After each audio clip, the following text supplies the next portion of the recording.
Hi everyone, how are you all. So I am Himanshi Bhatia और हम करने वाले हैं ट्राइंगल्स चैप्टर की एक्सरसाइज 7.4 के बारे में बातचीत।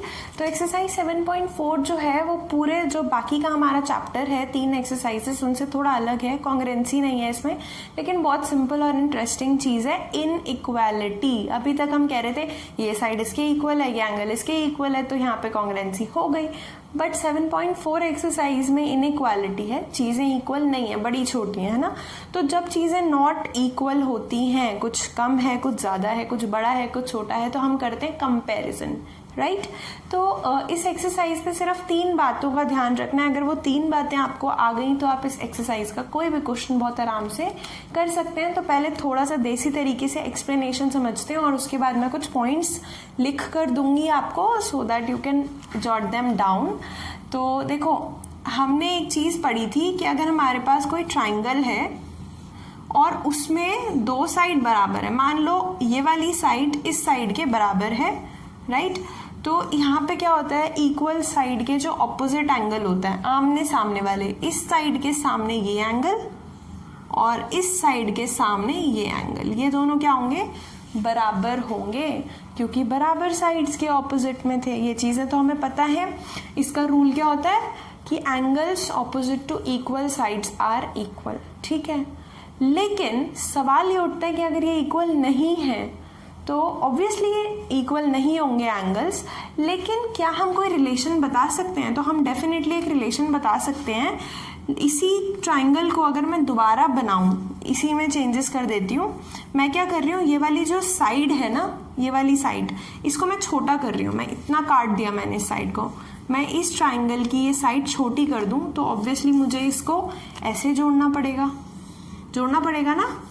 तो ये एंगल जो पहले यहाँ तक था, ये कट गया, ये छोटा हो गया। यानी कि जो साइड तुमने छोटी की, देखो पहले ऐसे था, डॉटेड से बनाती हूँ, पहले ऐसे था, ठीक है। तुमने क्या किया, इस वाली साइड को नाम भी दे देते हैं, समझ ही रहे हैं, तो हमने AC को छोटा कर दिया, हिंदी में लिख रही हूँ, ठीक है। AC को छोटा किया, कितने टाइम बाद हिंदी लिख रही हूँ यार, ठीक है। AC को हमने छोटा किया तो एंगल B छोटा हुआ, एंगल B छोटा हो गया। अब ये मैं इतनी कथा यहाँ पे क्यों कर रही हूँ पता है? क्योंकि यहाँ पे हमें सिर्फ इसी चीज़ से रिलेशन पता चल गया कि जो साइड आपने काटी, जो साइड आपने छोटी की, उसके सामने वाला एंगल जो कि पहले यहाँ तक आता वो छोटा हो गया। अब नया ट्राइंगल हमारे पास ये बन गया, तो AC हो गई छोटी और एंगल B भी हो गया छोटा। अब AC और एंगल B में क्या खास बात है कि ये एक दूसरे के सामने है। Angle B is opposite to AC, angle B जो है वो AC के सामने वाला है। ऑपोजिट मतलब सामने वाला, बात समझो, ठीक है। तो यही बात मुझे बस समझानी थी। आप चाहो तो इसका स्क्रीनशॉट ले सकते हो इस चीज़ का। तो हमारे पास सिर्फ इतना ही पॉइंट है समझने के लिए कि जो साइड होगी छोटी उसके सामने वाला एंगल भी होगा छोटा, जो साइड होगी लंबी उसके सामने वाला एंगल होगा बड़ा, ठीक है। बस यही पॉइंट है, तो क्विकली मैं उसको लिख देती हूँ। So let's go. ये देखो, angle opposite to longer side is larger. Simple सी बात है भाई, अगर कोई साइड लंबी है, लॉन्गर साइड जो ज़्यादा लंबी साइड है, उसके ऑपोजिट वाला एंगल लार्जर होगा, बड़ा होगा, वो हम अभी डिस्कस कर चुके हैं। और ये चीज़ें, ये वाले जो फर्स्ट 2 पॉइंट्स हैं, ये हो सकता है कि अभी देखने में लग रहा हो कि पता नहीं यार क्या कहना चाह रहे हैं, ऐसे देख के रटना पड़ेगा क्या। तो अभी मत लोड लो इस चीज़ का, मैं अभी एक एग्जाम्पल कराऊंगी और एक क्वेश्चन भी कराऊंगी, तब हम करते करते सीखेंगे कि इस चीज़ को कैसे समझते हैं, कैसे अप्लाई करते हैं। तो पढ़ देती हूँ। दूसरा, side opposite to larger angle is longer. अगर कोई लार्जर एंगल है, अगर हम एक ट्राइंगल लेते हैं उसमें 2 एंगल्स हैं, उनमें जो बड़ा वाला एंगल है लार्जर, उसके ऑपोजिट वाली साइड लंबी होगी। बना के बता देती हूँ फिर भी, चलो। अगर कोई ट्राइंगल है उसमें हमने कोई 2 एंगल चुने, एक ये एंगल और एक ये एंगल। मान लो ये एंगल हमें लगता है कि ये बड़ा एंगल है इन दोनों में, तो इसके सामने वाली साइड यानी कि ये वाली साइड ये बड़ी होगी, बड़ी, और इसके जो सामने वाली साइड है ये साइड है, मान लो ये 5 आया है और ये आ जाए 4, तो ये छोटी हो गई ना। तो छोटे एंगल के सामने वाली साइड छोटी, बड़े एंगल के सामने वाली साइड बड़ी। बस इतनी ही बात है इन 2 पॉइंट्स में। तीसरा पॉइंट बड़ा ही इंटरेस्टिंग पॉइंट है और इस एक्सरसाइज में बड़े अच्छे से काम आने वाला है। Sum of 2 sides of a triangle is greater than the third side. बड़ी सिंपल सी बात है। वो ये कह रहे हैं कि अगर कोई ट्राइंगल है उसकी आप कोई सी दो साइड उठा लो, उनको प्लस करो, उनके मेजरमेंट को प्लस करो, उनका माप जो आ रहा है उसको जोड़ो, वो तीसरी साइड के माप से बड़ा होगा ही होगा। जैसे कि आप कहोगे इसमें क्या समझने वाली बात हो, तो हमें पता ही है। तो देखो यहाँ पे जैसे एक ट्राइंगल है, इसकी 3 साइड है 3, 7 और 8। तो ये एक ट्राइंगल है। लेकिन अगर मैं तुम्हें ये बोल दूं कि एक ऐसा ट्राइंगल जिसकी साइड्स हैं 3, 4 और 7, तो ये कभी भी जिंदगी में पॉसिबल नहीं है। या फिर कोई और लें, 3, 4, 7 लिया है, 3, 2, 7 ले लो, चलो ये भी पॉसिबल नहीं है। ऐसा क्यों हो रहा है पता है? क्योंकि जब हम 3 और 2 को ऐड करते हैं तो वो तीसरी साइड से बड़ा नहीं आ रहा। 3 और 2 मिला के आ रहा है 5, लेकिन 5 जो है 7 से बड़ा नहीं है। हम चाहते हैं कि 2 साइड्स का सम जो है वो तीसरी से बड़ा है, और हम क्या चाहते हैं यार, पॉसिबल ही नहीं है। अब मैं तुम्हें कह दूं कि ठीक है, दिमाग के सारे घोड़े खोल दो, पूरा कंस्ट्रक्शन, पूरी ज्योमेट्री लेके बैठ जाओ और मुझे एक ऐसा ट्राइंगल बना के दो जिसकी 3 साइड है, पहली 3, दूसरी 2 और तीसरी 7। तुम जिंदगी में कभी नहीं बना पाओगे। कैसे?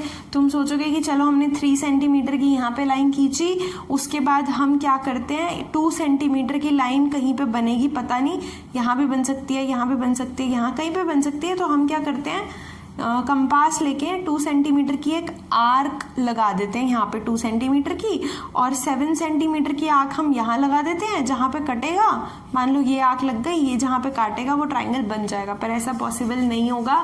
तुम चाहे तो करके देख लेना। अगर 3 सेंटीमीटर तुमने बेस बनाया है, 2 सेंटीमीटर की आर्क यहाँ लगाई है, तो 7 सेंटीमीटर की आर्क कहीं यहाँ लगेगी।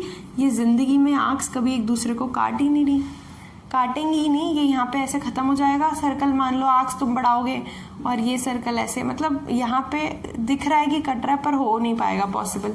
तुम ट्राई करके देखना एक ट्राइंगल बनाने का जिसकी 3 साइड है 3, 2 और 7, और क्यों नहीं बना पाए, क्या प्रॉब्लम आई, वो तुम मुझे नीचे कमेंट सेक्शन में बता सकते हो। तो बस इतना ही हमें पॉइंट समझना था 7.4 के लिए। अब क्विकली एक एग्जाम्पल करते हैं। और था ABC, उसके अंदर उन्होंने क्या किया, एक D पॉइंट लिया साइड BC के ऊपर, और वो पॉइंट इस तरीके से लिया कि जो साइड AD है और AC है बराबर हो जाएं। ये दोनों साइड क्या है, बराबर है। ठीक है, मैं हमेशा जब भी क्वेश्चन देखती थी ना, तो तुरंत जो जो गिवन था उससे हम क्या क्या निकाल सकते हैं वो सोचने लग जाती थी। ये भी मैं बाद में देखती थी कि हमें प्रूव क्या करना है, तो वही चीज़ मुझे याद आ रही है। और अभी मैं प्रूव की बात ही नहीं कर रही। मुझे ऐसा लगता है कि ये जो AD और AC बराबर है, इससे हमें एक बात तो पक्का मिलने वाली है कि angles opposite to equal sides are equal. होगा ना, ये वाला एंगल इस वाले एंगल के इक्वल होगा ना, होगा डेफिनेटली। तो खैर जो गिवन था वो मैंने आपको बता दिया, AD इक्वल टू AC लिख भी देती हूँ। तो अब हमें शो क्या करना है ये बताओ ज़रा, ये देखो ज़रा क्वेश्चन में गिवन तो हो गया AD इक्वल टू AC। अच्छा, शो करने को वो ये कह रहा है कि जो AB साइड है वो AD साइड से बड़ी होगी। आई थिंक यही कह रहा है, to show AB is greater than AD। हाँ, so this we have to show। अब इस क्वेश्चन में हम वो पॉइंट अप्लाई करने की कोशिश करेंगे जो अभी हमने यहाँ पे देखे, इंपॉर्टेंट पॉइंट्स 1 और 2। तो मुझे ऐसा लगता है कि जो AB साइड है इसके सामने वाला एंगल आपको देखना चाहिए। AB साइड अगर आप चाहते हो कि बड़ी प्रूव हो जाए तो AB के सामने वाले एंगल को बड़ा दिखा दो ना। AB के सामने ये वाला एंगल है, अगर वो एंगल बड़ा होता है तो उसके सामने वाली साइड भी बड़ी होती है। AB को बड़ा किससे दिखाना है, AD से। AD के सामने वाला एंगल कौन सा, ये वाला। तो इसका मतलब अगर ये एंगल छोटा प्रूव कर दिया तो इसके सामने वाली साइड AD भी छोटी प्रूव हो जाएगी। We have to show that AD is small.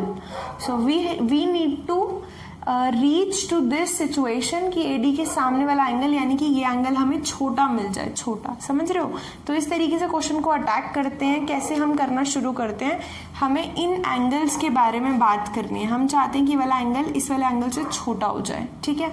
तो यहाँ पे ध्यान से देखो कि ये जो साइड आ रही है इसकी वजह से ये जो स्ट्रेट लाइन पे एंगल्स बन रहे हैं, यहाँ पे एक्सटीरियर एंगल थ्योरम लग सकती है। मतलब ये जो दो एंगल्स है ना, इनको जोड़ने पर हमें ये मिलेगा।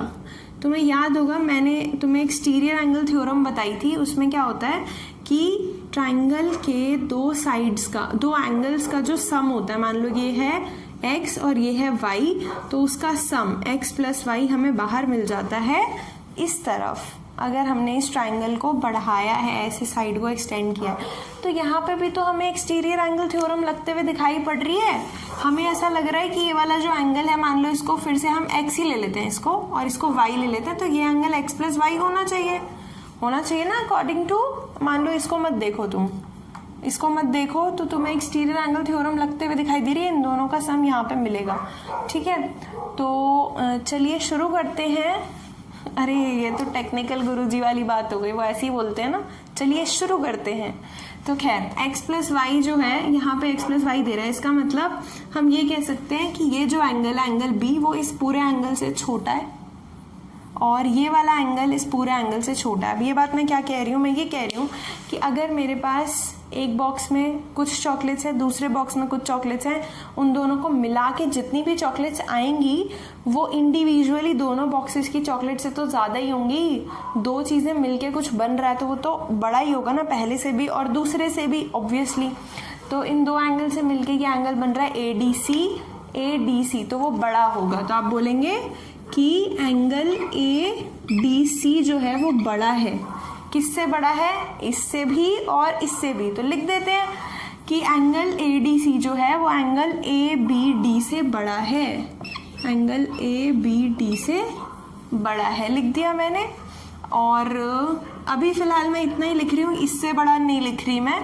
इसका रीज़न क्या है कि एंगल, अगली लाइन में लिख देती हूँ। इसका रीज़न है एक्सटीरियर एंगल थ्योरम, क्योंकि एंगल B यानी कि angle ABD plus angle ADB मिला के बनता है एंगल ADC, और इसका रीज़न है एक्सटीरियर एंगल थ्योरम। ध्यान से देख लो, मुझे पता है कि तुम्हारा दिमाग घूमने वाला है, क्योंकि इन क्वेश्चंस में आपको जब खुद सोचना पड़ता है तो आप कभी कभार सोच नहीं पाते। मैं बताऊंगी तो तुम सीख तो जाओगे, पर तुम्हें लगेगा कि यार ये रट रखा है मैडम ने और वो स्टेप्स बता रही है। लेकिन ये प्रैक्टिस से आता है कि हम क्वेश्चन को किस तरीके से अप्रोच करें। तो यहाँ पे मैंने ये बोल दिया कि इन दोनों से मिलकर ये बना exterior angle theorem, ABD plus ADB, we get ADC. So now we can say that ADC is definitely greater than angle ABD, ठीक है। हाँ, ADB से भी बड़ा है ADC, बट अभी मैं वो नहीं ले रही। तो इतना होने के बाद अब क्योंकि ADC जो है वो ACD के बराबर है, ADC और ACD बराबर है कि नहीं बराबर है? बराबर है। तो हम बोल देंगे कि ADC जो है वो ACD के बराबर है, इसलिए ABD तो ABD एज इट इज उतार दिया, ADC की जगह पे ACD लिख दिया। ये चीज़ दोबारा लिखी है, बस इसकी जगह पे वो एंगल लिख दिया क्योंकि ये दोनों बराबर हैं, ठीक है। तो इसका रीज़न भी लिख देते हैं कि एंगल ACD और एंगल ADC बराबर है। और ये बराबर क्यों है इसका भी रीज़न लिख देंगे। एंगल्स ऑपोजिट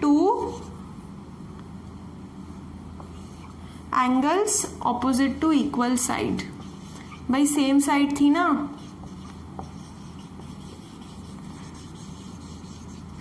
देखो ये जो लाइन थी AD और ये जो लाइन सेगमेंट AD और AC दोनों क्या हैं? बराबर हैं, इसलिए ये वाला एंगल ADC और ये वाला एंगल ACD दोनों बराबर हैं। यहीं पे मैंने बता दिया दोनों चीज़ें एक साथ।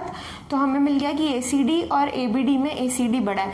अगर ACD बड़ा एंगल है तो ACD के सामने वाली साइड भी बड़ी होनी चाहिए। ACD कहाँ है? ACD ये वाला एंगल, इस एंगल के सामने वाली साइड। अब आप कहोगे कि इस वाले एंगल की सामने वाली साइड तो ये भी है AD, और इस वाले एंगल के सामने वाली साइड AB भी हो सकती है। अब ये चीज़ हमें कैसे पता चलेगा कि इस एंगल के सामने ये वाली लेनी है कि ये वाली? वो हमें पता चलेगा इस चीज़ से कि हम कौन सा ट्राइंगल कंसिडर कर रहे हैं। यहाँ पे क्या लिखा हुआ है? ABD, यानी कि ये वाला एंगल। अच्छा, अब ये वाला एंगल तो इस ट्राइंगल में नहीं आता ना, तो हम ये दोनों एंगल एक ही ट्राइंगल में से ले रहे हैं। कौन सा ट्राइंगल है वो? ACD और ABD दोनों आते हैं, जिसमें वो है ABC, ACD एंगल ये वाला और ABD एंगल ये वाला। ये दोनों एंगल एक ही ट्राइंगल में आते हैं ABC। तो ABC में हम देखेंगे कि ACD के सामने कौन है, ACD के सामने कौन है? ध्यान से देखो, ACD के सामने ये है AB, तो ACD के सामने वाला यानी कि AB बड़ा होना चाहिए किससे? ABD के सामने वाली चीज से, क्योंकि ABD छोटा है ना, तो ABD के सामने वाला यानी कि ABD, सॉरी सामने यहाँ पे ये है ABD, इसके सामने वाला ये हो जाएगा AC। तो AC जो है छोटा हो गया किससे? AB से। AB is greater then AC हमें मिल चुका है, लेकिन हमें शो करना था कि AB जो है वो AD से बड़ा है। तो यार सिमिलर है, बस AC और AD अलग अलग है, लेकिन AC और AD तो बराबर है ना, क्योंकि हमें गिवन है ये चीज़। तो आप बोलोगे, अभी इस पे मैंने बॉक्स नहीं बनाना, ये चीज़ हमें प्रूव नहीं करनी थी, तो आप बोल दोगे कि भाई इसका मतलब तो ये हो गया कि जो AB है वो अगर AC से बड़ा है तो वो AD से भी बड़ा होना चाहिए। क्यों? क्योंकि AD और AC बराबर थे, तो रीजन में लिख देते हैं कि AC और AD तो बराबर थे, इसलिए हमने क्या किया, AC की जगह पे AD हमने लिख दिया, और जो चीज़ हमें शो करनी थी वो हमने शो कर दी। तो आप बोल दोगे कि हेंस प्रूव्ड। अब तुम्हें इसकी फ़ोटो खींचने की भी ज़रूरत है, स्क्रीनशॉट लेने की ज़रूरत है, उसके बाद ध्यान से पढ़ने की ज़रूरत है, उसके बाद बुक को साइड में रख के खुद अपने हाथ से इस क्वेश्चन को करने की ज़रूरत है, क्योंकि ये वाले क्वेश्चंस एक बार में नहीं आते, आपको समझना पड़ता है। देखो डिफ़िकल्ट कुछ नहीं है, वही 2 पॉइंट है वो लगते हैं, बट बात यह है कि आप समझ नहीं पाते कि आपको कौन सी साइड और कौन सा एंगल लेना है। जैसे कि मैंने पहले भी कहा कि क्वेश्चन को किस तरीके से आपने अप्रोच करना है, तो वो प्रैक्टिस से आएगा। I am there with you, हम साथ साथ क्वेश्चंस करते रहेंगे और आप साथ साथ अपने डाउट्स पूछते रहेंगे। So I hope you understand this a little bit only, उतना भी बहुत है मेरे लिए फिलहाल। So thank you for watching this video, I will see you next time, take care of yourself, keep smiling, bye bye.